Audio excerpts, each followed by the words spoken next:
ваша жизнь на передовой, будучи в окопе, в блиндаже, с высоким риском смерти. Были два брата, и одного из них убило и засыпало в окопе. Сразу 20 раненых. Сложно не запить в такой ситуации. Здравствуйте, меня зовут Иван. В конце сентября прошлого года я был мобилизован, я дезертировал. И мне за это грозит 15 лет лишения свободы.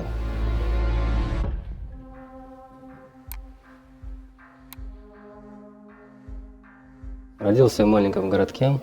После школы поступил в одно заведение учебное, другое высшее закончил. Срочной службе у меня была. В Центральном военном округе был, и потом попал на Северо-Кавказский военный округ. Насилие было чрезмерное. Били, отбирали, отжимали, рэкет там был. Чуть больше половины были крысами и так далее. Воровали у своих же даже сержантов. Видел, как красили траву зеленой краской. Сам совочком воду собирал с плаца. Для себя понял, что такая срочная служба, конечно, не нужна. После срочки это год 11-12, там выборы были в Государственную Думу партии. Я там был наблюдателем, там впервые столкнулся с обманом людей на выборах.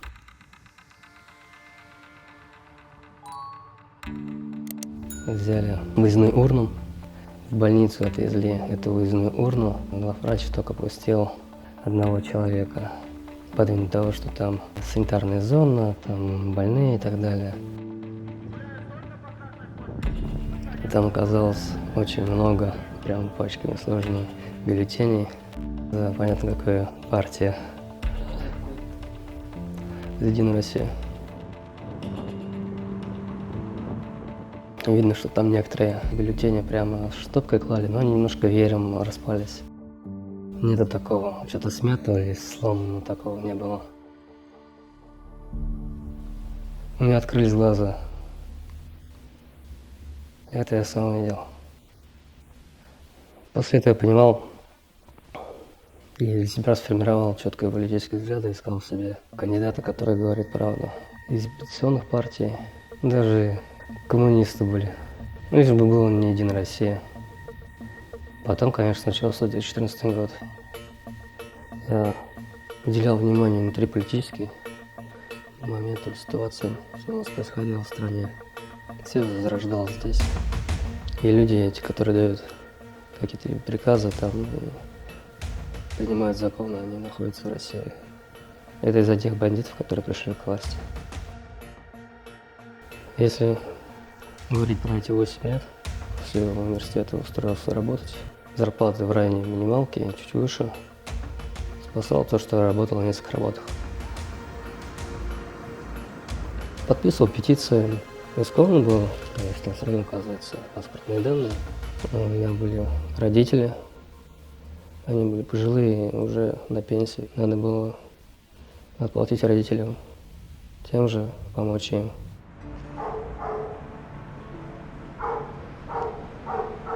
24 февраля это был сложный день. Конечно, в шоке, это ничего не сказать. Никто не ожидал этого. Когда уже все было под Киевом, находились российские войска. Было, конечно, ощущение потери надежды.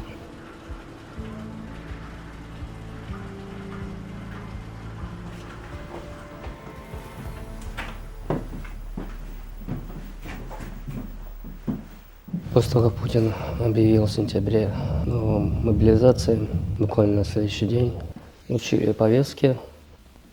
Вот одна из них моя была. В эту ночь трудно было, конечно, уснуть. В областном военкомате пробыли в общей сложности на полчаса. И я попал в воздушно-десантные войска. По должности я стал номером расчета. Оказывается, это просто помощник пулеметчика. В первый же день после распределения нас направили на склад. Выдавали, что было. Кому-то ботинки не достались, ну, размеров нет таких. Отношение людей к происходящему было разное. Был случай, когда человек бился головой об железную дверь.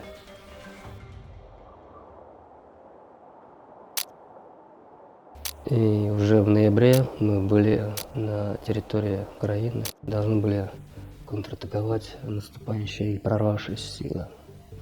Там были уже силы территориальной обороны, жили там, поделились в подвалы, погреба. Многие жили в лесу, это было минус 20-25.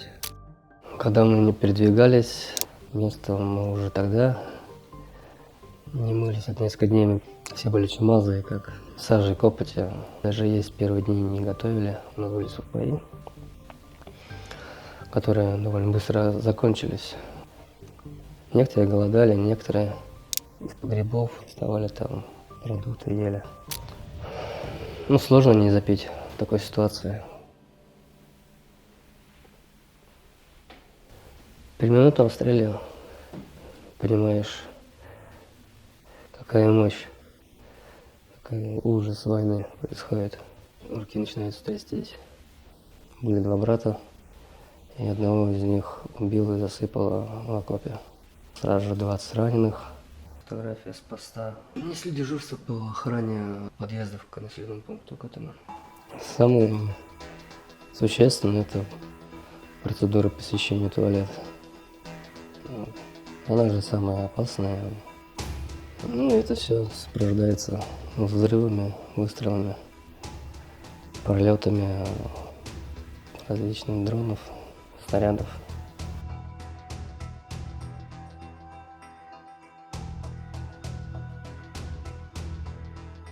Вот, я не хотел, чтобы моими руками устраивали эту войну, и чтобы я своими руками способствовал как-то. Я изначально был против этого.